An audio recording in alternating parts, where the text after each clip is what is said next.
Sebelum kita mendengarkan firman Tuhan, mungkin di antara kita belum saling kenal atau saling melihat satu dengan lain. Bolehkah sebelum kita mendengarkan firman Tuhan katakan kiri kanannya atau salam minimal 5 orang dari sebelah kiri, kanan, depan, belakang. Katakan Tuhan Yesus memberkati kita hari ini. 5 orang minimal ya, jujur kita ya. Lebih enggak apa-apa. Haleluya. Supaya ketika kita bertemu di gereja, kita tidak menjadi orang yang asing. Dan bukan hanya ketemu di gereja Bapak Ibu, ketika kita ketemu di tempat lain. Saya sendiri mohon maaf, biasanya kadang-kadang tidak kenal, bahkan mungkin lupa juga dengan Bapak Ibu yang mungkin ibadah sore karena tidak begitu aktif di ibadah sore. Bahkan kepada pelayan-pelayan yang kita setiap hari Jumat kita ibadah, bisa tidak saling kenal, hanya kenal wajah saja. Ketemu di tempat lain karena kota Pontianak ternyata tidak begitu luas, bisa saja kita ketemu di mall, bisa ketemu di mana saja. Nah, oleh karena itu di hari Minggu ini biasanya kita berjumpa di ibadah. Kadang-kadang kita katakan dari mana atau ibadahnya di mana, ternyata di Mazmur 21, tapi kita tidak saling mengenal. Baik Bapak Ibu yang terkasih dalam Tuhan, saya tadi belum katakan shalom. Shalom semuanya. Apa kabarnya? Yang luar biasa, coba kasih tepuk tangan buat Tuhan sekali lagi. Haleluya. Luar biasa, memang kita bersyukur hari ini. Dan sebelum lebih lanjut lagi, mohon maaf sekali lagi. Saya mau tahu dan kita harus jujur hari ini, belajar jujur. Karena temanya salah satu hari ini adalah firman Tuhan, nanti saya akan sampaikan itu. Ada juga membahas tentang kejujuran. Nah, kejujuran. Bapak Ibu yang saat ini sudah menikah, boleh lambaikan tangannya. Yang sudah married, orang tua yang sudah menikah. Sekali lagi dong tinggi-tinggi, jangan setengah-tengah tiang. Ternyata banyak anak muda ya. Oke, terima kasih.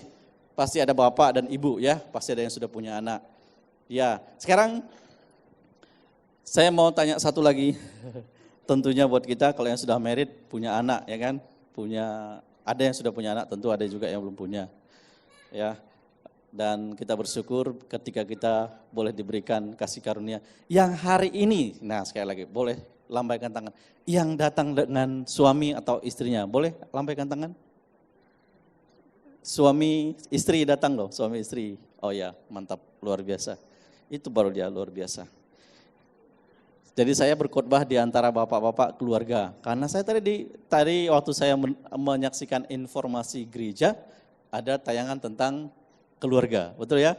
Tapi yang sudah kehilangan suami, sebenarnya saya sudah beberapa kali menontonnya dan ini banyak dibagikan di Facebook. Bapak Ibu tahu Facebook? Tahu ya? Pasti punya. Yang punya Facebook pasti banyak di sini. Saya nggak usah tanya siapa yang punya Facebook. Mungkin yang hadir di sini ada 600 atau ya berapa ratus di sini. Yang hadir di sini yang punya Facebook pasti di atas 80%. Kecuali yang, ya jangan, saya tidak menganggap yang AI nggak punya Facebook. Ketika dia punya, ada BBM, ada Instagram, ada Twitter, ada macam-macam.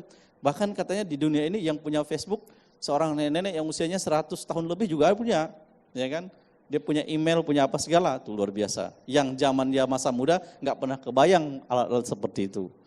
Nah, dan bersyukur hari ini kita boleh berada di era digital, era virtual. Kalau saya bilang virtual pasti anak muda tahu ya. Tadi saya bicara Facebook pasti semuanya tahu. Tapi adakah yang tahu siapa yang punya Facebook tersebut? Anak muda yang mendirikan Facebook itu siapa? Siapa namanya? Masih ada hubungannya dengan gereja kita loh. Masih ada hubungannya dengan Psalm 21. Tahu siapa namanya? Hah? Namanya Markus. Kok bilang Markus? Tadi yang pimpin pujian Samuel. Siapa namanya Samuel? Yang pendiri Facebook? Hah? Dia bilang, Mark siapa? Katanya Mark Subengkel. Namanya siapa? Mark. Mark itu Markus, Bapak Ibu ya. Bahasa Inggris itu Mark itu Markus. Bapak kita kan Markus. Jadi ada hubungan sedikit. Mark Zuckerberg. Ya, Mark Zuckerberg itu adalah pendirinya. Kadang-kadang kita tidak tahu. Nah, ketika kita bicara tentang Mark Zuckerberg, Ada yang berpikir, wah dia anak muda yang luar biasa. Facebook sudah hampir 10 tahun kalau salah, lebih kali ya. Mudah-mudahan saya enggak salah. Ditemukan dan ketika dia menemukan Facebook ini, mulanya hanya jejaring sosial biasa dengan teman-temannya. Nah, si Mark ini adalah seorang mahasiswa. Ada yang tahu dia mahasiswa di universitas mana? Di Untan kali ya. UI. Mahasiswa universitas mana dia? Ada yang tahu? Anak muda yang paling belakang, ada yang merasa anak muda? Itu yang pakai tengah-tengah, si Nathan. Nathan ini pasti dia sangat luar biasa tahu dia. Tahu Nathan, dia mahasiswa mana? Harvard. Wah, dia itu mahasiswa dari Harvard University. Harvard University itu termasuk universitas yang terbaik di seluruh dunia. Nggak tahu urutan yang pertama atau yang keberapa, yang jelas dia masuk dalam 10 besar. Ya, dan Harvard, kemudian ada di Inggris itu ada Cambridge ya kalau salah ya, atau ada berapa itu, sebenarnya itu adalah universitas yang awal mulanya itu berasal dari sekolah teologi. Mendidik calon-calon pendeta-pendeta. Banyakan universitas itu, seperti sekarang ini teologi-teologi yang dibuat, tapi berkembangnya begitu luar biasa sampai menjadi universitas. Lalu teologinya bahkan jadi nggak ada lagi di situ. Ya, jadi universitas yang umum saja. Dan tahukah saudara, Bapak Ibu semuanya, ketika ingin masuk di Harvard itu, berapa yang harus apa yang harus kita persiapkan? Itu universitas yang luar biasa. Bahkan saya tidak pernah kepikir, adakah kira-kira kita dari Kalimantan Barat ini? Atau ada nggak kira-kira dari Kalimantan Barat ini yang kuliah di sana? Kalimantan Barat loh, Kalbar, yang penduduknya sekarang kurang lebih 4 juta lebih. Ya kalau atau siswanya itu ya kurang lebih sekian ratus ribu lah gitu ya, yang SMA gitu, atau SMP.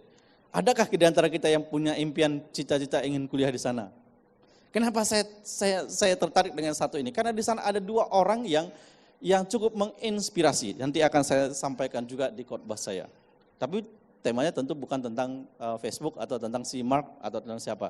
Tapi tentang ada sosok yang luar biasa di balik Facebook itu, kenapa dia bisa berhasil.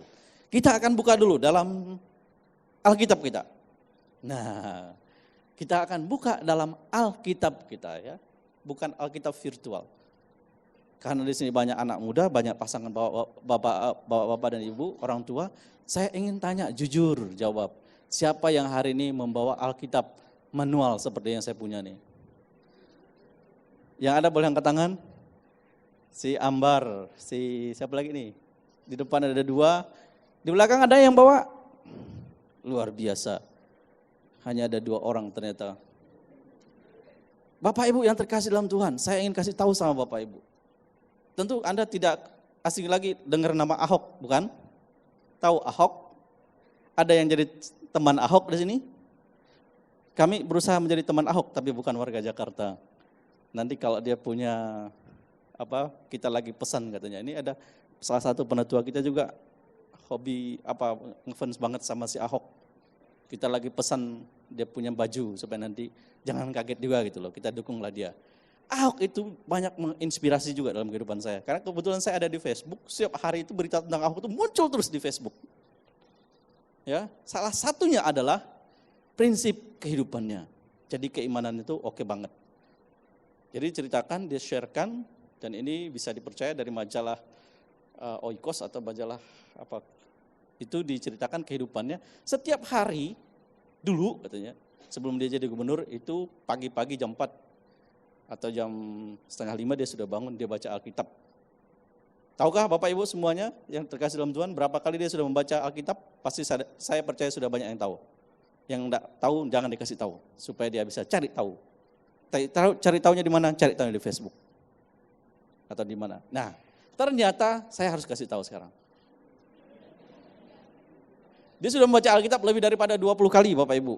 Dari Kejadian sampai Kitab Wahyu. Dan setiap 5 kali selesai Alkitabnya dibaca, dia harus ganti yang baru. Dan menurut kesaksiannya, dia tidak membaca Alkitab pakai iPad, pakai Android atau pakai yang di tangan kalian sekarang ini atau yang tangan kita, tapi dia baca yang manual. Tahukah kalian berapa halaman ini semua Alkitab yang kita pegang atau yang kita punya? Itu sekitar 1.300 halaman. Kalau dibaca secara rutin, sebenarnya dibaca 1 minggu selesai, seminggu selesai. Tapi kamu bacanya 1 hari paling tidak 10 jam. Atau 12 jam, selesailah 1 minggu. Nah tapi kalau kamu rutin, berdasarkan kita, pengen selesainya 1 tahun sekali, bacalah 4 pasal setiap hari, rutin. Kalau hari ini nggak baca, harus dibayar besok. Komitmen. Nah, dan Ahok bilang, andai saja orang Kristen itu seperti, kalau dia punya Alkitab itu seperti dia punya seperti dia punya HP. Dia bisa bawa kemana saja.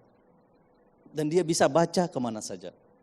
Ingat loh ya katanya, beda Alkitab yang manual ini dengan yang di tangan kita, yang di handphone itu. Oleh karena itu saya nggak tahu, secara nggak sengaja saya baca, loh kok kayaknya agak mirip-mirip nih seperti yang saya punya gitu loh. Saya baca Alkitab juga Bapak Ibu. Berapa kali saya sampaikan, saya komitmen 1 hari 10 halaman, enggak banyak. 10 halaman saja. Saya punya Alkitab berbahasa Inggris agak lebih tebal, ada 1.600 halaman. Ya. Dan Ahok bilang selesai 5 kali dia baca, dia ganti Alkitabnya. Kenapa dia harus ganti? Karena di dalam Alkitab ini banyak catatan. Catatan-catatannya. Dan saya percaya catatannya itulah catatan yang positif. Setiap dia mendapatkan inspirasi, setiap dia mendapatkan rema dari firman Tuhan, dia catat. Termasuk juga mungkin cita-citanya.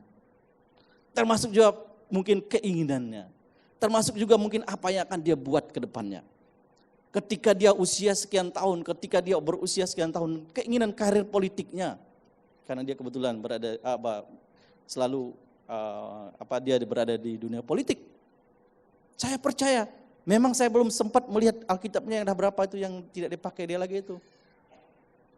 Kenapa kita mesti catat di sini? Karena kalau Alkitab ini kita buat catatan di sini, ini akan menjadi catatan kita seumur hidup kita. Alkitab saya bahasa Inggris, saya bukan yang ini bahasa Indonesia, saya punya berbahasa Inggris. Saya beli itu tahun 2004. Catatan pertama saya tulis di situ, baca pertamanya pun saya tulis juga. Dan sekarang sudah 2016. Belum banyak sih saya baca, baru 7 kali selesai. Kejadian sampai Wahyu. Jadi Genesis to Revelation. Ya, karena saya membaca dalam bahasa Inggris. Pokoknya saya baca aja, ngerti nggak ngerti, baca saja. Dan disitulah saya buat catatan-catatan. Dan itu saya ingin tinggalkan nanti ketika umur saya 60 atau 70 tahun. Atau pada saat nanti saya dipanggil Tuhan, Alkitab saya masih utuh. Dan di situ anak cucu saya bisa membaca, ini loh kakek atau bapaknya, kehidupannya ada di Alkitab ini. Saya percaya juga itu akan ditinggalkan oleh Ahok kepada anak-anaknya. Dan itu menjadi teladan yang baik. Nah oleh karena itu dia bilang, andaikan saja saat ini orang itu menganggap Alkitab ini seperti HP. Bisa dibawa kemana, bahkan tidak lupa. Bisa dia pergi kemana-mana, dia tidak lupa membawa Alkitab. Oleh karena itu dicatat di Alkitab saya ada tertulis, saya baru kaget kemarin kira-kira bulan 2 minggu yang lalu ketika saya baca lagi, tertulis itu, saya ada membaca Alkitab itu di Ambon. Ambon tanggal 3 Oktober 2015. Waktu saya balik lagi, saya kembali lagi ke halaman yang sama. Di Ambon, tapi sekarang saya bacanya di rumah saya. Lalu kalau saya pulang kampung, saya pun tulis. Ketika saya baca, saya tulis. Misalnya, karena kampung saya di Jungkung, tidak ada terdaftar di peta. Kalian cari di Google, cari dimanapun tidak ada tuh namanya. Kecuali kalau kalian cari menjalin, adalah. Tapi kalau kampung saya nggak ada. Cari pakai Google Map, tidak ada kelihatan juga. Nah, saya tulis di situ tanggal sekian. Nah, nanti saya akan balik. Termasuk saya pulang kampung, Sintang tanggal sekian. Saya ingat itu bulan Juli tahun 2009 saya pernah pulang kampung. Saya catat tanggalnya, jamnya juga saya catat. Saya ada di Parapat, saya tulis, saya catat. Kalau Parapat, Bapak Ibu search ada, itu di Jakarta Barat, itu salah. Di Jogja, Parapat itu ya. Betul Bapak Ibu? Tidak ada yang protes berarti betul. Parapat di mana? Orang Medan protes harusnya, tak ada orang Medan ke sini. Parapat itu Sumatera Utara Bapak Ibu, ya. Danau yang terbesar itu, danau Ya, dan di sungai situ. Saya tulis. Nah, jadikanlah Alkitab itu kita bawa kemana-mana. Jangan lupa. Saya sempat lost, artinya saya sempat lama tidak membaca Alkitab. Saya harus akui, saya jujur. Dari 2009, 2010, beberapa tahun Alkitab saya bawa hanya baca Alkitab karena terbiasa terpengaruh dengan yang di yang di HP, karena tahun 2010 itu sudah masuk di HP kita, sudah ada masuk Alkitab. Jadi tidak tertarik lagi. Ternyata itu menyerongkan kita. Harus kita miliki Alkitab yang manual ini. Kasihan mereka lembaga Alkitab Indonesia itu cetaknya udah capek-capek, ada yang dibagikan gratis, ada yang kita beli memang, ya kan? Kalau dilihat dengan harganya sekarang ini harganya paling sekarang sekitar 60 atau 70 ribu.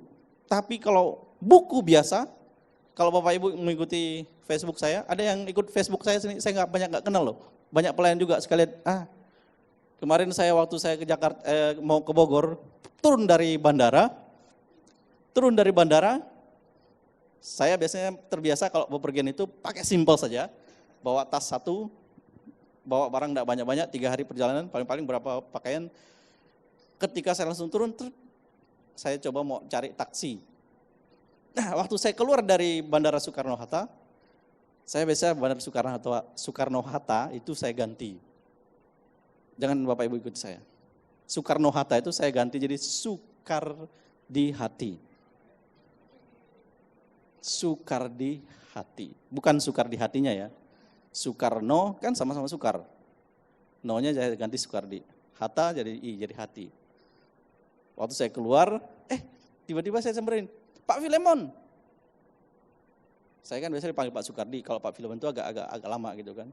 Pak Filemon, 2 kali, oh ya nama saya berarti kan. Saya lihat, siapa ya? Teman Facebook. Wah, nggak pernah ketemu sebelumnya. Teman Facebook, siapa ya? Saya boleh, oh iya, gimana kabarnya? Alhamdulillah, sehat, bagus. Wah, kita kan puji Tuhan gitu kan. Ternyata dia adalah teman Facebook. Ada bagusnya juga di Facebook tuh. Mungkin saya periksa, saya punya teman mungkin ada ya nggak tahu berapa ratus atau berapa ribu. Karena saking banyaknya. Udah samperin, mau kemana? Aduh, sebenarnya saya kebetulan mau ke Bogor, ada kegiatan. Gimana kabarnya? Saya bilang baik, puji Tuhan. Saya sampaikan. Saya baru ingat dia teman di Facebook namanya Hafiz Mukhtar. Hafiz Mukhtar. Ya. Di laman dia atau di statusnya selalu fotonya dia selalu pakai pakaian gamis. Tahu pakaian gamis? Baju gamis, tahu baju gamis? Atas sampai bawah tuh pakai kayak jubah putih. Pakaian begini karena dia lulusan dari Yaman. Kalian tahu Yaman di mana? Bukan yang aman, Yaman, Yemen bahasa Inggrisnya. Yaman itu ada di Timur Tengah sana. Kuliah di Yaman, dah selesai balik ke sini. Kalau dia kuliah di Harvard University, oke banget. Kayaknya di Timur Tengah itu yang bagus hanya satu yang saya tahu, Universitas Al-Azhar. Tapi kalau negara-negara yang lain itu, saya tidak mau komentar. Tapi yang jelas dia kalau tiap kali pakaian gamis. Dia senang ketemu sama saya. Wah, ini dikenalin lagi sama Habib. Bib, panggilnya Bib. Apa ya Bib ya? Saya pikir Bib, rupanya Habib. Ini teman saya nih, Pak Pendeta. Ini orang hebat nih, orangnya Cornelis katanya. Waduh, saya sampai gak enak aja. Ini barusan kemarin sama presiden lagi. Kebetulan di Facebook saya kan fotonya tuh DP-nya salam lagi sama Pak SBY. Itu SBY beneran loh, bukan diedit. Ini orang penting Habib sini Habib. Foto sama dia, ya udahlah. Udah gitu ada keuntungannya juga. Saya kan di Jakarta nggak ngerti, agak gaptek. Itu yang namanya Grab Car. Tahu Grab Car? Mudah-mudahan belum banyak yang tahu. Grab Taxi, taksi Uber. Nah, sekarang kan kita lebih gampang mau kemana-mana. Kalau Bapak mau ke Bogor, udah sini pakai ini aja, pakai Grab Car aja, lebih murah katanya. Pikir-pikir ya, iya kah? Saya bilang, iya, tapi saya nggak tahu gimana caranya. Dah, bentar, saya bantu. Wah, dibantu sama dia. Setelah foto sama Habib sama dia, saya tengah-tengah. Ini foto katanya dicariin karena dia sudah ada aplikasinya. Panggilnya Grab Car. Nggak lama kemudian, nggak sampai 5 menit, betul muncul ada Grab Car. Nah, ini dia. Disampaikan kepada drivernya. jaga baik-baik ini ya. Ini teman saya, kata si Hafiz. Jangan sampai dia enggak sampai di Bogor katanya. Siap bos katanya kan, biasa begitu ya. Akhirnya saya pergi ke Bogor naik Grab car. Kalau taksi biasa perkiraan saya sekitar Bogor, saya nggak tahu sekarang 350 sampai 400 gitu ya kalau sewa taksi Kijang atau apa gitu. Tapi itu hanya 237.000. Jadi saya pakai di situ karena saya pakai fasilitasnya negara, maksudnya dari kantor, ya udah saya pergi saja. Nah, jadi ada keuntungan juga, teman Facebook bantu saya di Grab. Carikan saya Grab. Akhirnya aplikasinya saya download sendiri sekarang. Jadi pulangnya karena udah tahu kayak gitu, pakai Grab car lagi dari Bogor ke Bandara Soekarno-Hatta. Jadi saya ceritanya kayak gitu ya. Tadi karena Facebook sih. Nah, Bapak Ibu yang terkasih, apa yang saya maksudkan di sini adalah, ternyata kehidupan kita nanti sama juga seperti di sini. Kita ini berteman dengan siapapun terbuka, harus jadi teladan, harus jadi contoh yang baik. Di Facebook, di apapun media sosial, hati-hati kita berkomentar. Ya, saya kadang-kadang terpancing juga kalau bicara di media sosial itu, tapi saya tahan. Jangan sampai kita menulis status apapun. Nah, termasuk juga kadang-kadang tapi saya melihat kalau teman saya di gereja ini enggak ada yang macam-macam. Nah, kadang-kadang kan kalau di Facebook tiba-tiba ada yang mengirimkan kepada kita hal-hal yang tak bagus. Ya. Jangan pernah itu, ternyata saya pernah dikasih tahu, jangan pernah diklik. Kalau kita klik nanti langsung kepada teman-teman kita. Tadi saya mengajak kita membuka Alkitab. Kita sekarang kembali dulu ke Alkitab, karena sudah 15 menit saya ngomong ternyata. Ini baru pembukaan, saya nggak tahu nanti. Karena saya nggak grogi, biasanya kalau ada kawan-kawan yang grogi kalau dilihatin Babe, kalau Babe di depan kan. Hari ini Babe nggak ada. Kalau grogi itu hilang semua yang ada di itu. Lalu sekali saya mohon maaf, hari ini saya tampilnya pakai pakaian hitam. Ini sebenarnya bukan pakaian saya loh. Anda kalau lihat saya di sini pasti pakaian merah kan, begitu kan? Bukan dalam rangka berduka. Baik, kita buka dalam Titus. Saya kira kalau Titus ada di perjanjian lama, perjanjian baru ya. Titus. Kalau Alkitab di Android yang cari, klik Titus langsung dia kebuka. Pasal 2. Saya persiapkan sebenarnya kemarin saya mau khotbah satu pasal. Satu pasal bahas semua gitu ya. Tapi ini enggak sampai satu pasal. Ini hanya sebagian saja. Titus pasal yang kedua, ayat yang pertama sampai ayat yang ke-10. Lumayan panjang kalau diuraikan satu-satu. Tapi jangan khawatir Bapak Ibu. Saya khotbah tetap di Titus, tidak ada tempat lain. Tidak Kejadian, tidak ke Wahyu, tidak lompat ke sana. Jadi buka saja Alkitabnya di Titus. Jadi HP-nya pun jangan sampai mati, drop baterainya ya. Tolong pakai charger tambahan, power bank. Ada yang bawa power bank juga? Karena itu udah seperti nafas buat kita.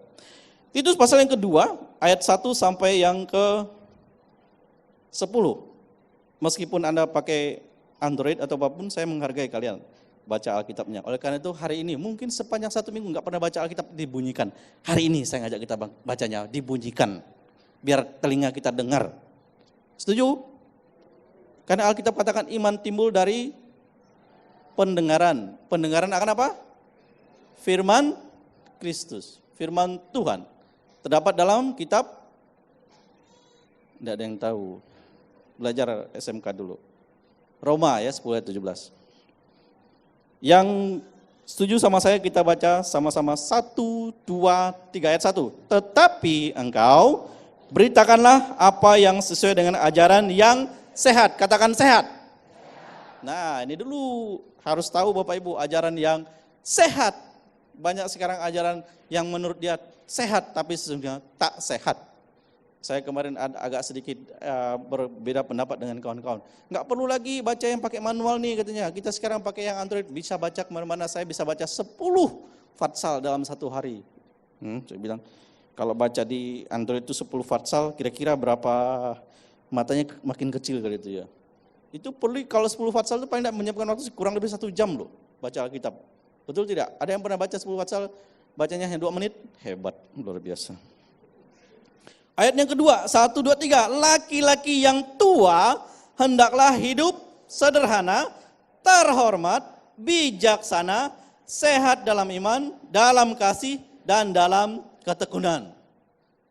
Laki-laki yang tua alias laki-laki yang tua alias bapak-bapak.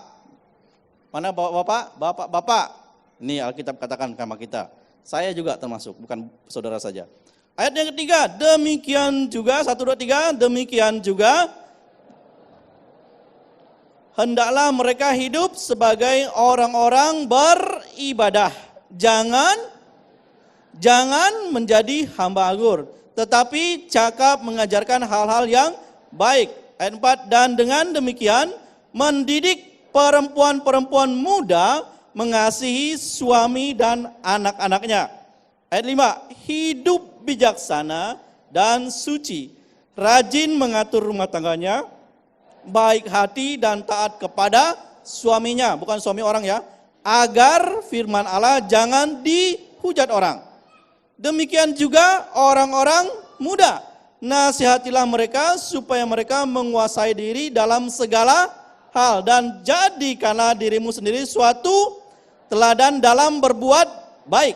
Hendaklah engkau jujur dan bersungguh-sungguh dalam pengajaranmu, sehat dan tidak bercela dalam pemberitaanmu, sehingga lawan menjadi malu, karena tidak ada hal-hal buruk yang dapat mereka sebarkan tentang kita. Ayat 9, hamba-hamba hendaklah taat kepada tuannya dalam segala hal dan berkenan kepada mereka.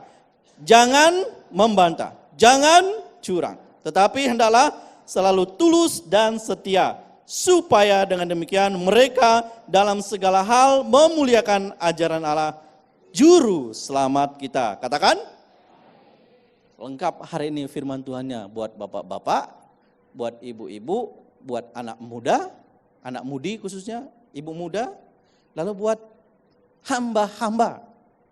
Saya ini hamba loh. 2 hamba saya ini jadi hamba. Hamba Tuhan, hamba pemerintah. Saya punya Tuhan. Saya juga belajar dari firman Tuhan ini. Nah, ibu bapak yang terkasih dalam Tuhan. Tapi saat ini sebagai hamba Tuhan, saya diajarkan kepada ayat yang pertama. Apa ayat yang pertama katakan? Tetapi Sukardi, engkau tuh nih Sukardi. Nah, beritakanlah apa yang sesuai dengan ajaran yang sehat. Ajaran sehat itu enggak macam-macam, enggak perlu diinterpretasikan macam-macam. Yang pertama, nah ini poin yang pertama. Ini buat bapak-bapak. Bapak-bapak dengar ya, saya juga bapak nih. Saya punya anak 3, baru 3. Istri 1 ya. Saya baru menikah 15 tahun yang lalu. Baru 15 tahun. Bapak-bapak dengar nih, hendaklah hidup sederhana. Sederhana. Sederhana. Ada nama orang sederhana dulu, sudah almarhum dia. Guru sekolah minggu, saya ingat betul tahun 2001, bergabung dengan kami. Ternyata setelah saya lihat di Facebook, ada baiknya memang kita di Facebook dulu, dia berteman dengan kita. Waktu saya baca, ternyata sudah telah pulang ke rumah Bapa di surga. Saudara kita sederhana. Lupa saya marganya, borunya apa. Tapi bukan sederhana ini yang sebenarnya. Bapak-bapak hidup sederhana. Kepada siapa kita harus mencontoh kehidupan sederhana? Tadi saya barusan sampaikan kepada seorang yang pemilik, orang kaya, orang luar biasa di dunia. Pemilik Facebook tadi itu namanya Mark Zuckerberg. Saya sangat terinspirasi dengan apa yang dia sampaikan. Dia punya istri namanya, ada yang tahu anak muda? Kalau ada yang tahu saya kasih. Yang tadi yang belum punya pacar saya kasih rekomendasi punya pacar yang ini. Istrinya si Mark Zuckerberg itu siapa namanya? Ada yang tahu? Sebelah sini, anak muda sini. Ada nggak anak muda sini? Kayaknya nggak ada yang tahu dia. Taunya Mark Zuckerberg aja. Istrinya orang Tionghoa, orang Cina. Hebat loh dia. Nanti dia jadi anaknya itu saya kira nanti jadi presiden nanti. Jadi keturunan orang Tionghoa jadi presiden di Amerika. Wah, hebat kan? Mungkin 20-30 tahun lagi, siapa tahu keturunan orang itu aja sudah ada. Istrinya itu namanya Priscilla Chen. Saya khawatir dia saudaranya Jackie Chan. Ternyata enggak, dia adalah seorang imigran dari Cina dan dia dibesarkan, lahir dari keluarga yang sederhana. Priscilla ini bukan orang yang kayak Syahrini gitu loh. Yang glamor. Cantik kayak si Putri Indonesia, enggak. Priscilla Chan ini adalah orang yang sederhana. Pakaiannya biasa saja. Kenapa sih Mark mau menikah sama dia? Banyak orang bule yang lebih cantik-cantik. Binatang film Hollywood.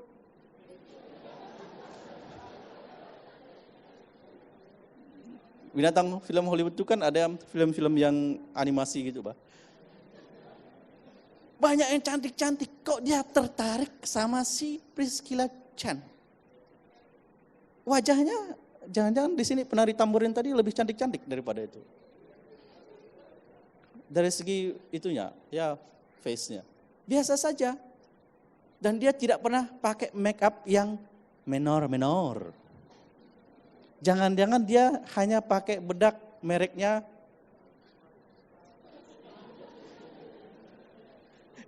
yang murahan lah kira-kira gitu ya. Panbo. Merek Panbo. Penampilan sederhana.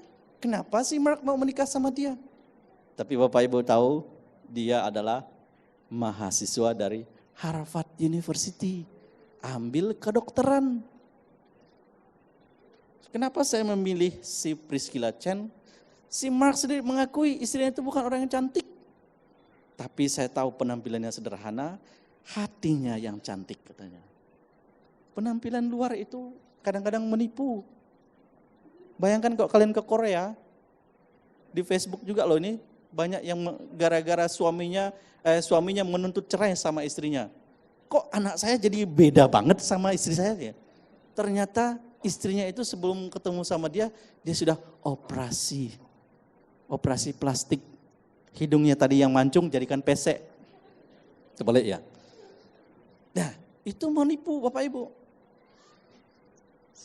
Tapi Mark ini juga orang yang sederhana. Nah, Bapak nih, buat Bapak termasuk kita. Jadi kita nih hidup sederhana kata Alkitab. Enggak perlu macam-macam. Jangan bikin ruwet, jangan bikin ribet. Masa Bapak berdandan sampai 2 jam di meja rias kan? Itu sih namanya gabung sama LGBT kali ya. Hidup sederhana. Kalau kita sederhana bisa terhormat kayak presiden kita Jokowi. Pakaian khasnya apa? Hitam putih. Tadi saya mau pakai putih sebenarnya. Nanti saya diledekin. Ini kayaknya ikut Pak Jokowi kali ya. Saya kemarin di gereja dibilang kayak gitu. Padahal kami pegawai negeri setiap hari juga ada pakai hitam putih loh. Nah, sederhana.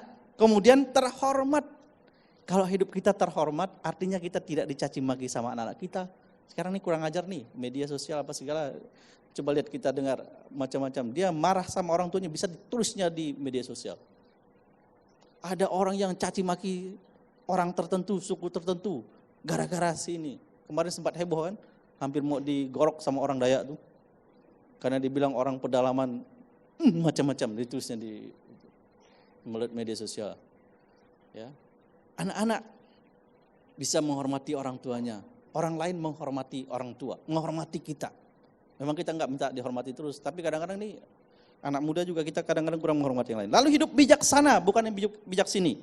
Sehat dalam iman, tuh sehat dalam iman, enggak macam-macam, enggak ikut sana sini, ajaran yang enggak tentu dunia. Jangan-jangan ikut Gavatar juga nanti. Karena Gavatar itu menggabungkan 5 agama.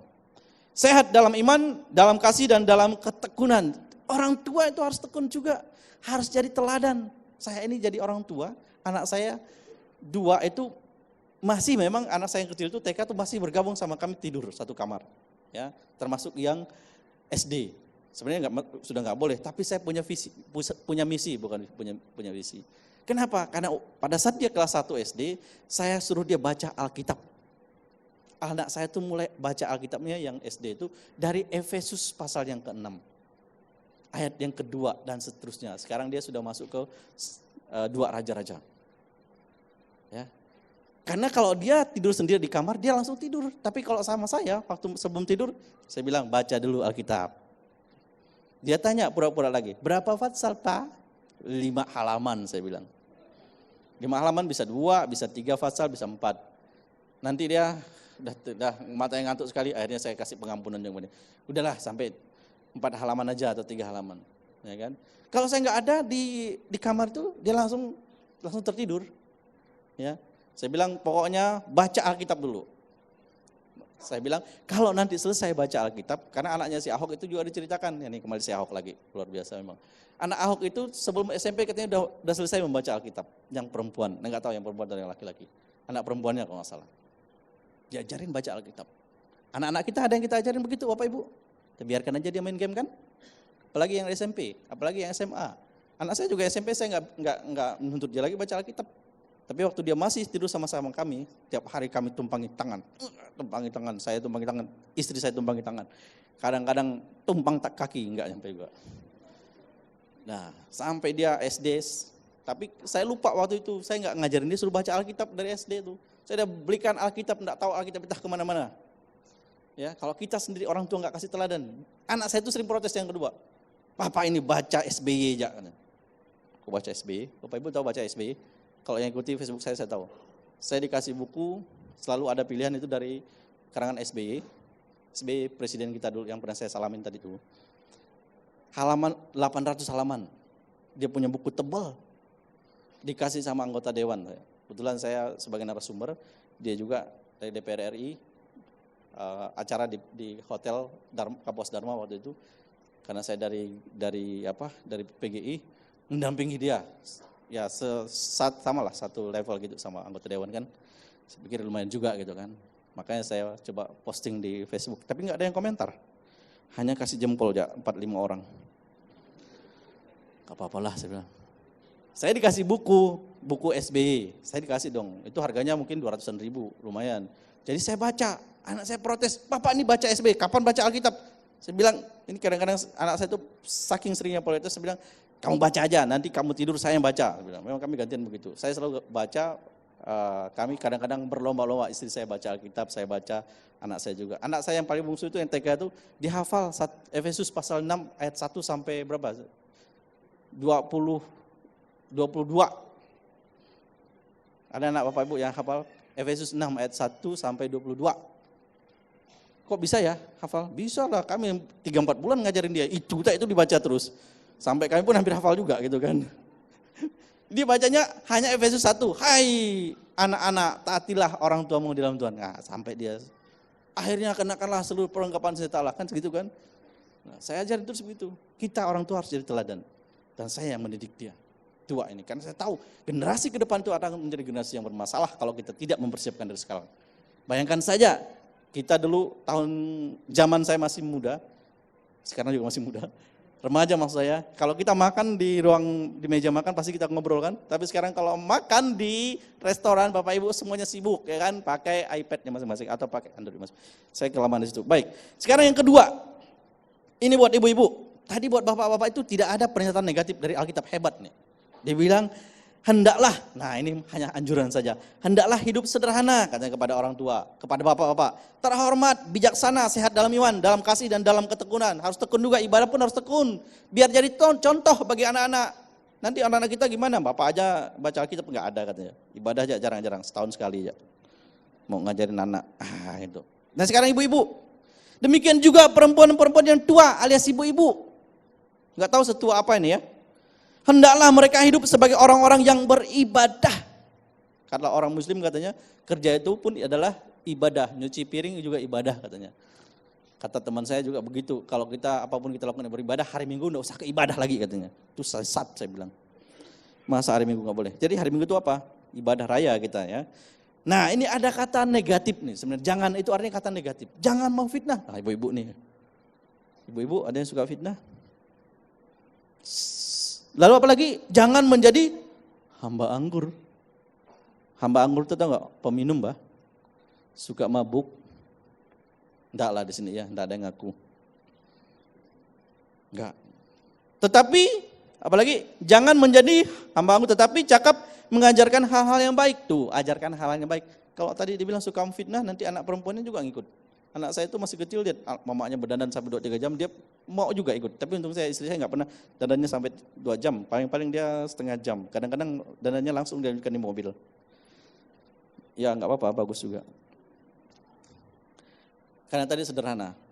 Jadi anak-anak saya pun nggak kayak gitu pendandan amat. Lalu apa lagi dia bilang, tetapi cakap mengajarkan hal yang baik dan dengan demikian mendidik perempuan-perempuan muda mengasihi suami dan anak-anaknya. Berarti juga istri mengasihi suami supaya bisa jadi contoh. Hidup bijaksana dan suci, rajin mengatur rumah tangganya. Masak, ya kan, kerja rumah tangga, ngasuh anak itu harus ibu, harus orang tuanya. Jangan lebih banyak dikasihkan kepada pembantu. Saya kebetulan sampai sekarang nggak punya pembantu, tapi kami bisa. Istri saya kemarin pergi berapa hari, baru pulang hari ini juga, ada kegiatan sekolah minggu, masih bisa berjalan normal kehidupan kami. Ya, saling membantu. Lalu dikatakan lagi, rajin mengatur rumah tangga baik hati, jangan jahat hati ya, dan taat kepada suaminya. Tuh, taat kepada suami. Taat kepada suaminya. Bukan suami orang. Berdandan cantik-cantik buat siapa? Buat suaminya. Kalau suaminya nggak suruh berdandan cantik, nggak usah. Jangan nanti jadi cantik-cantik jadi suami orang yang naksirnya. Ini banyak Bapak Ibu. Betulan saya beberapa bulan di tempat tugas yang baru ternyata saya sudah mendengar dalam kantor itu sudah banyak yang janda-janda. Wah, tapi jandanya syukur saja, jandanya sudah tua-tua di atas 50. Kenapa ya? Ada juga janda yang muda, ada juga. Kok bisa begitu?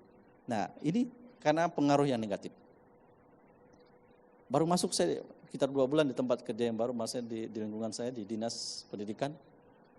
Jadi dengar-dengar sama ibu ini, padahal dia sakit ditinggalin sama suaminya. Sakit stroke. Suaminya begitu gampang ninggalin dia. Ada juga yang suaminya ditinggalin sama istrinya. Ya sudah, itulah dunia. Jadi saya masuk di situ paling tidak bisa menjadi contoh yang baik. Maka tadi saya ini juga hamba. Lalu yang selanjutnya adalah agar firman Allah jangan dihujat orang. Kalau melihat istri-istri orang-orang Kristen, anak-anak Tuhan.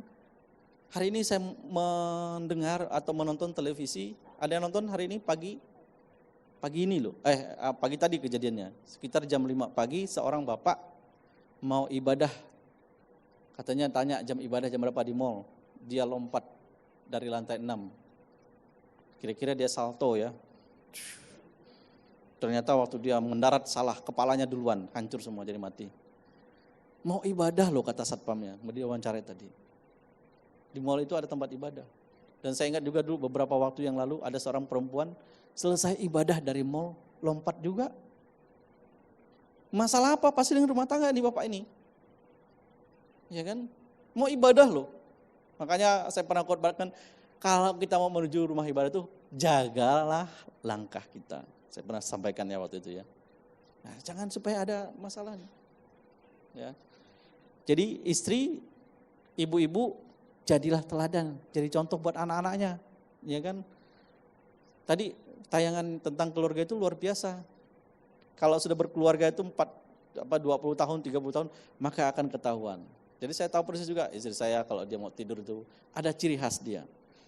Ya, saya tahu persis. Mungkin tidak ada sama perempuan yang lain, tapi ada sama istri saya. Kalau dia mau tidur itu saya kasih tahu aja rahasianya sedikit. Dia ada di sini nggak apa-apa. Kebiasaannya sejak kecil katanya, karena di kampung sering ada nyamuk. Kalau kakinya sudah selalu bergoyang-goyang. Padahal kami sudah, ya nggak ada lagi lah nyamuk-nyamuk yang nakal kayak gitu ya. Ruangan juga nggak terlalu panas-panas amat, ya kan. Jadi kalau dia tidur, sebelum dia tidur tuh kakinya bergoyang-goyang, itu mengganggu buat saya. Kiri kanan tuh kayak goyang-goyang sebelum tidur. Nanti dia tidur baru dia berhenti. Tapi saya juga pasti punya kelemahan. Dia belum cerita karena dia nggak pernah kasih khotbah di sini. Ibu tadi ceritakan suaminya kentut, katanya ngoroknya. Tapi dia bilang itulah yang dia ingat lagi ketika tinggal duluan. Luar biasa loh. Saya nonton beberapa kali nggak ada yang mengena. Ternyata pesannya adalah ketika hidup bersama. Dan sekarang katanya saya rindukan bunyi yang tanda kutip tadi nggak enak itu. Ya kan? Saya pasti juga sama. Tidurnya kalau saya duluan pasti ngoroknya. Tapi kami sama-sama ngorok. Pernah satu kali saya rekam istri saya. Nih lihat loh, bilangin enggak ngorok nih, dengar sendiri. Baru dia percaya. Kadang-kadang ibu-ibu gitu tuh. Enggak ada bukti yang sah, enggak mau dia percaya sama kita. Orang lain yang ngomong baru dia mau percaya. Akhirnya handphone saya yang bicara, dia baru percaya. Ngorok memang.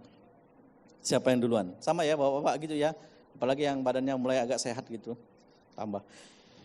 Sekarang yang buat anak muda. Tadi ibu-ibu udah dikasih tahu nih Alkitab, saya enggak mau terjemahkan macam-macam. Dia katakan tidak jadi pemabuk, jangan suka memfitnah, tapi juga baik hati, atur rumah tangganya, bukan orang lain yang atur rumah tangga kita loh. Jangan sampai nanti orang lain yang ngatur rumah tangga kita, nanti suaminya bisa mengatur rumah tangga orang lain juga. Nah itu dia masalah. Demikian juga orang-orang muda. Nah ini buat anak-anak muda. Anak-anak muda dengarkan ya. Nih kalian nih. Saya sih masih anak muda juga. 2 hari lagi saya 40 tahun. 2 hari lagi 40 tahun. Anak muda itu kan kata Alkitab 40 tahun itu seperti Yosua. Oh. Ya, 40 tahun dia baru dipakai. Ya, Musa juga 40 tahun. Jadi life begins at 40. Saya akan memulai kehidupan baru di usia 40 tahun. Bapak yang di atas 40 tahun pasti sudah lama itu ya. Terima kasih yang duluan. Saya nanti akan menyusul di usia 40 tahun. 2 hari lagi, ingat ya. Selasa tuh kalau salah. Istri saya tadi udah belikan saya hadiah ulang tahun. Kami biasanya gitu, kalau mau nggak mesti pada momen yang sama. Kalau mau belikan ya belikan aja duluan gitu kan. Jadi nggak ada yang surprise. Karena pernah dia mau ngerjain saya, ya akhirnya ya ketahuan juga. Jadi sekarang mau ngerjain gimana, saya udah tahu. Anak muda, lihat demikian juga orang-orang muda. Nah ini harus dinasihati mereka supaya mereka menguasai diri dalam segala hal. Kadang-kadang ini tak tahu, tak bisa menguasai diri, tak bisa mengontrol diri. Ngomong sembarangan. Keluar dari perutnya aja. Sesuka hatinya. Makanya kemarin anak muda tuh yang kuliah dari, kita kan lihat tuh ada caci maki orang sekampung, sebangsa bahkan dibilangnya. Hati-hati di media sosial lagi. Kamu kalau mau marah semarah-marahnya ngomong aja di WC. Tidak ada yang dengar. Ya. Memang anak muda tuh harus dinasihati supaya dia bisa mengontrol diri. Begitu juga waktu bergaul, ya kan? Kalau dibilangin malah dia membantah lagi sama orang tuanya. Pulang jam 9 enggak cukup. Laju jam 10 malam. Kelajuan lagi jam 11.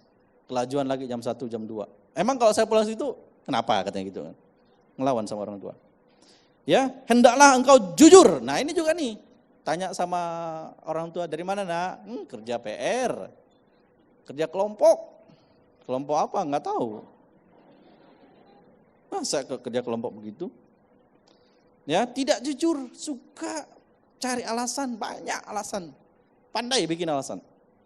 Karena Alkitab bilang jujur, kasih tahu aja. Kalau jujur orang tua enggak marah, Mbak. Paling diomelin sebentar sama maknya, tambah lagi sama bapaknya juga. Bapak sih kadang-kadang jarang ngomel, paling dia potong uang jajannya. Kan gitu ya. Dan bersungguh-sungguh dalam pengajaranmu. Ya, sehat dan tidak bercela dalam pemberitaanmu, sehingga lawanmu menjadi malu karena tidak ada hal-hal buruk yang dapat mereka sebarkan tentang. Kalau kita jadi anak muda nih ya, jadi orang-orang muda nih seperti kita nih, yang sudah mengajar, yang sudah jadi orang. Jadi kita harus anak muda itu berlaku jujur. Maka seperti Ahok itu, orang cari-cari dia, kelemahan dia di mana. Sekarang ini ada rumah sakit SW, RSSW. Cari katanya si Ahok ada korupsi di situ. Bukan korupsi tapi penyalahgunaan kewenangan. Dia mau suruh tangkap sama KPK. Lalu ada yang bilang sama dia, Ahok itu udah beli tentara, dia beli polisi, dia beli KPK, dia beli. Akhirnya orang tentara pun mulai ngomong juga sama dia. Ada kwitansinya kah? Kok kami bilang beli katanya. Tanya balik sama tentara. Karena dia bilang ada yang nuduh Ahok itu. Kemarin itu ada di ILC kan dibilang ngomong jelas-jelas.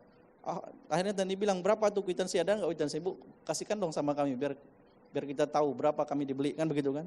Enggak dia berani kasihkan itu. Kalau kita hidup jujur bagus apa segala, enggak ada celah. Kita ini calon-calon pemimpin di masa depan. Amin Bapak Ibu. Ada yang sudah jadi pemimpin. Pemimpinnya masih skalanya besar, kecil itu dengan kita. Lalu yang selanjutnya sehat dan tidak bercela. Nah, sekarang yang terakhir nih, mudah-mudahan terakhir. Masih ada. Saya baru 45 menit nih khotbah. Karena kemarin masih dikasih sampai jam 7 kita nih kan. Bisa lewat dikit, jam 7 lewat 1 jam. Sehat dan tidak bercela menjadi, karena tidak ada hal buruk yang dapat mereka sebarkan tentang kita. Tadi anak-anak muda, jadi jujur itu utama. Ya, jujurlah padaku, kira-kira gitu ya. Itu lagunya si Samuel tahu. Kemudian juga berbuat baik ya, menjadi teladan. Anak-anak muda harus jadi teladan. Tadi saya cerita Mark Zuckerberg, jangan kalian tiru. Putus sekolahnya. Anak muda bilang kayak gitu, nggak usah kuliah. Mark Zuckerberg aja nggak kuliah, sukses dia. Lalu pendiri Google itu juga, kalau nggak salah, sekolahnya juga nggak beres tuh, nggak kelar. Tapi Anda harus tahu, dia kuliahnya di Universitas Harvard University itu. Dan dia bekerja lebih daripada orang belajar. Sehingga dia bisa menemukan yang namanya Facebook itu. Thomas Alva Edison juga nggak sekolah tinggi-tinggi, SD aja. Anda tahu, tiap hari dia bekerja berjam-jam. Sehingga dia bisa menciptakan itu.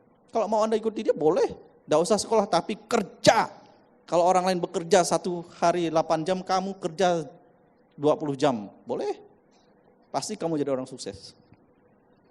Ya, bekerja, ya, anak muda itu harus begitu. Jangan ikuti negatifnya. Kalian baca kehidupan itu sepotong, tapi lihat yang lainnya. Nah, gitu ya. Anak muda jangan berhenti sekolah juga.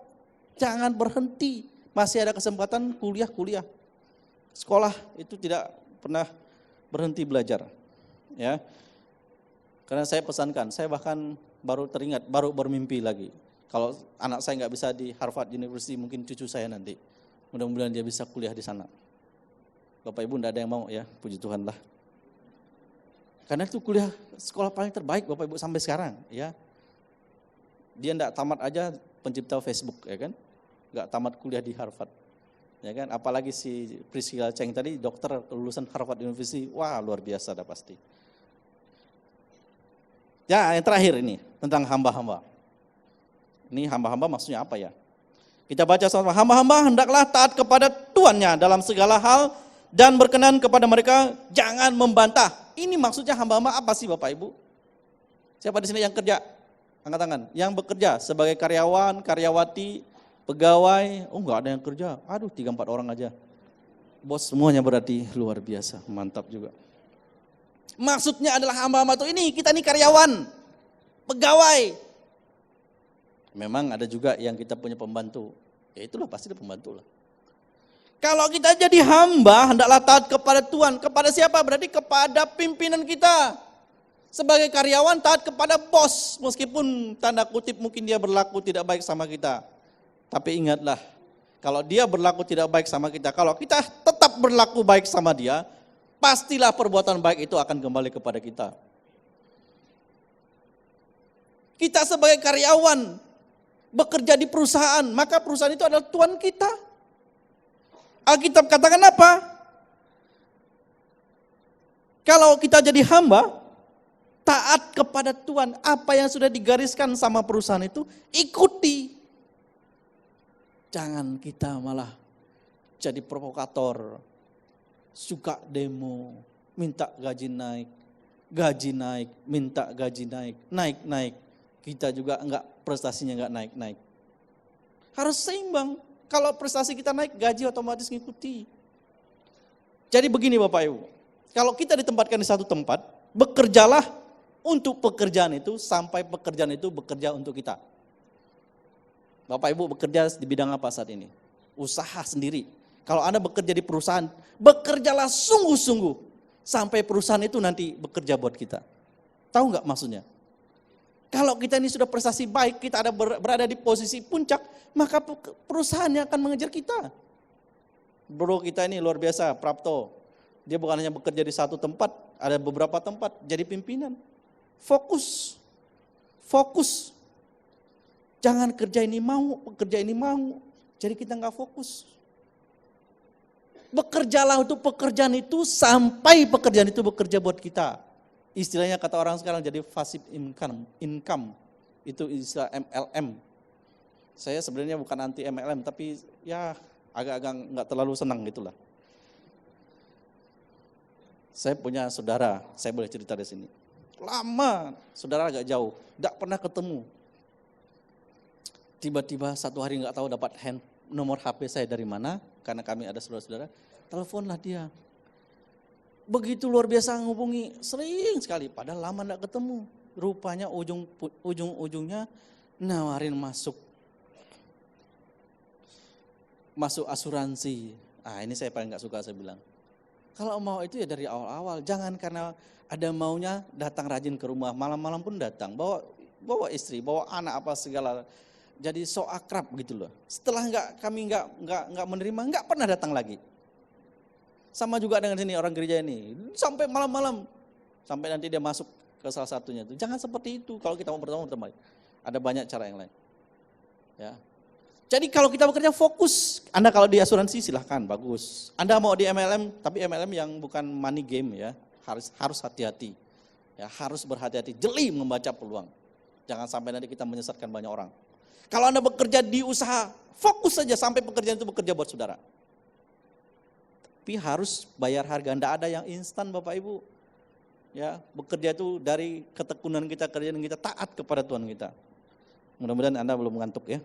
Jam segini juga nggak ada yang ngantuk sih. Lanjutnya, taat kepada Dia dalam segala hal dan berkenan kepada mereka, jangan membantah. Nah ini kita nih, suka membantah kepada Tuhan. Jangan curang, kalau udah dikasih apalagi bidang keuangan, curang. Nggak jujur.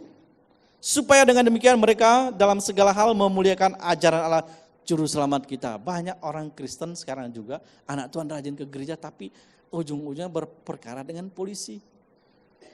Ada yang ditahan pakai baju orange.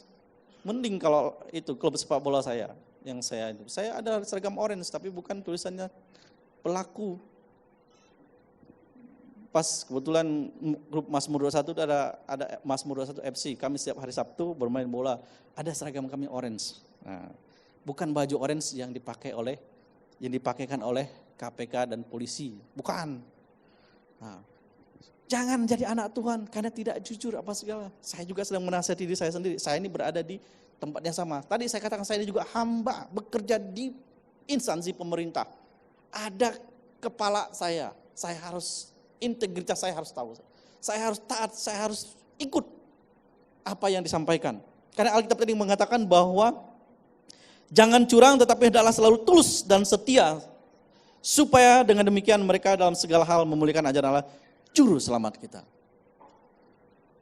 Saya masih punya waktu kurang lebih 7 menit sebelum jam 7.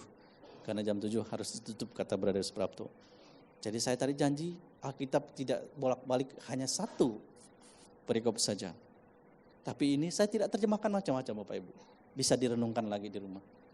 Saran saya nanti minggu depan jangan lupa bawa Alkitab yang manual ya.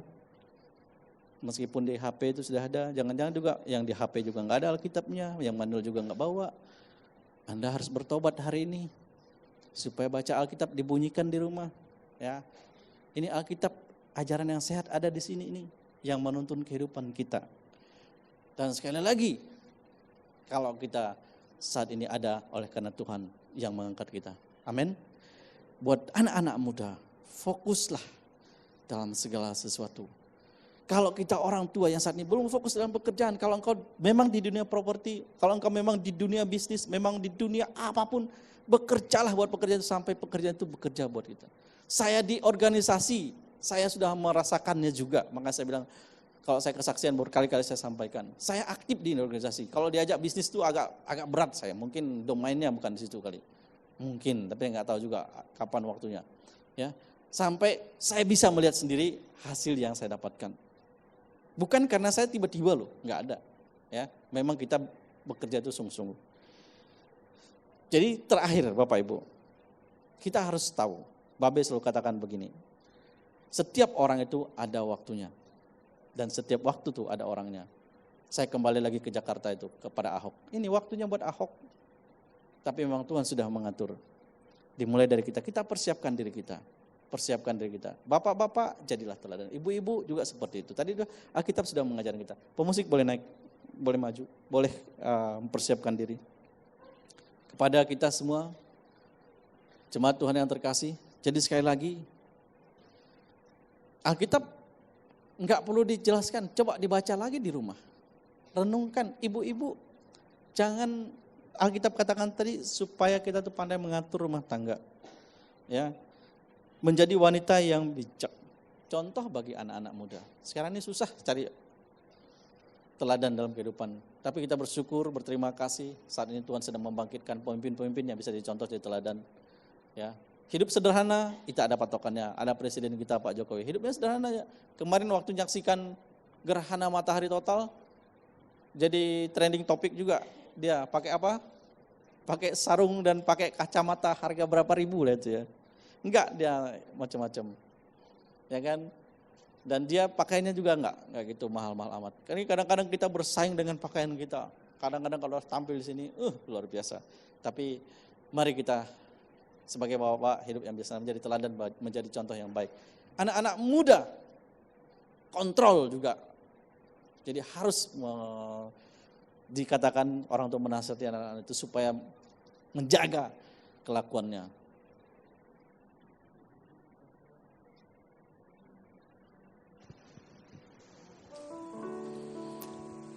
Supaya apa Bapak Ibu? Saya undang kita bangkit berdiri semuanya. Kita mau naikkan satu pujian juga. Lagu ini lagu yang luar biasa, yang saya kira ini cocok buat kita saat ini. Apa yang Andi ciptakan, sampaikan. Hidup kita ini menjadi teladan. Hidup kita ini, hidup kita yang menyembah. Ku mau berkata, ku cinta dan ku sayang Bapa. Biarlah hatiku bernyanyi, Naikkan pujian ini. hidupku berbicara. Hidup kita yang berbicara. Ku cinta dan ku sayang Yesus, ku mengasihimu.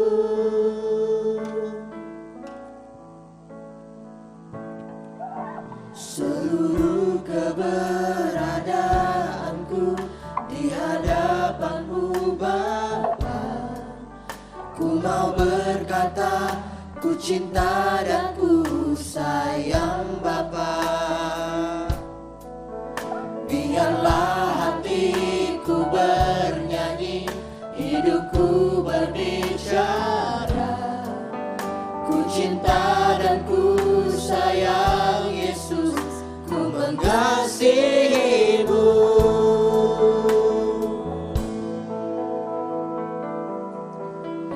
Ku cinta, ku sayang, ku sembah. Selalu Bapa di setiap waktuku. Ku cinta, ku sayang, ku sembah. Selalu Yesus selama hidupku. Bukan hanya kata, juga air mata, tapi biarlah hidupku menyembah. Seluruh hatiku, seluruh hidupku hanyalah untukmu semuanya. Katakan sekali lagi pujian ini. Seluruh keberadaanku di hadapanmu Bapa. Ku mau berkata, ku cinta dan ku